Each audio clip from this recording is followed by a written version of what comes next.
एक धक्कादायक बातमी जळगावातून। जळगावमध्ये नवजात बालिकेची हत्या केलेली आहे, त्यामुळे जळगाव हादरलंय। चौथीही मुलगी झाल्यानं वडिलांकडूनच बालिकेची हत्या केली गेली। जामनेर तालुक्यातील मोराड गावातील हा धक्कादायक प्रकार आहे। 3 दिवसांच्या उपचारानंतर बालिकेचा मृत्यू झालाय। जळगाव जिल्हा रुग्णालयामध्ये या बालिकेवर उपचार सुरू होते। निर्दयी पिता कृष्णा राठोड याला पोलिसांनी अटक केली आहे।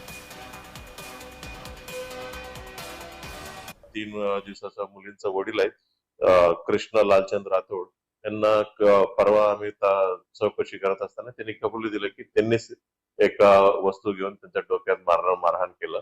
मग ते नेमकं कशाने काय आहे, त्याचा उद्देश काय आहे, त्याचा स्वतःच्या मुलींचं मारायचा काय उद्देश आहे, असा विचारपूस करत असताना त्यांनी कबुली दिलं की त्यांना ह्याच्यापूर्वी 5 वर्षापूर्वी यांना लग्न झालं होते आणि 3 मुली झाल्या होत्या आणि चौथ्यांदा देखील त्यांना मुली झालं।